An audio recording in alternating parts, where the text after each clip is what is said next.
তুমি মির্দার সাথে কাজ করছো দীর্ঘদিন ধরে। হ্যাঁ, প্রায় 3 বছর হতে চললো। মির্দার সাথে কাজ করার অভিজ্ঞতা কেমন? মির্দা না আমার যে শিল্পী জীবনটা সেটাকে রাতারাতি পাল্টে দিয়েছে। আচ্ছা।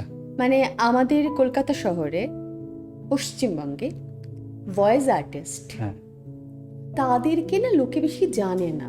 ঠিক তাই। কারণ আমরা তো মাইক্রোফোনের কাজ করি, ক্যামেরার পেছনে পেছনে থাকো। কাজ করি, ঠিক, আমাদের অনেক সময় তো আমাদের নামটাও যায় না। হ্যাঁ, আমরা কাজটাকে ভালোবাসি, কাজটা করি। এইটাকে আমূল পরিবর্তন করে দিয়েছে মির্দা, মির্দা। গপ্প মিরের ঠিক। মানে প্রত্যেকটা ভয়েস আর্টিস্ট, আমাদের যে ছোট ছোট রিলগুলো যায়, আমাদের যে অভিনয় দক্ষতা, সেগুলো কিন্তু খুব অল্প সময়ের মধ্যে দাদা সেটাকে তুলে ধরে, ধর। এবং সেটা লক্ষ লক্ষ মানুষ দেখ। সেটা শুধু দেশের মধ্যে নয়, দেশের বাইরে যারা প্রবাসী বাঙালি আছেন, যারা বাংলা ভাষাটাকে ভালোবাসেন, বাংলা সাহিত্যটাকে ভালোবাসেন, তাদের সবার কাছে আমরা পৌঁছে যাচ্ছি এই মানুষটার হাত ধরে। আরেকটি মানুষ গধূলি শর্মা। এই দুটি মানুষ, গধূলি তো মূলত আমাদেরকে, মানে আমাকে কাস্ট করে বিভিন্ন চরিত্রে। কৃতজ্ঞ এই দুটো মানুষের কাছে।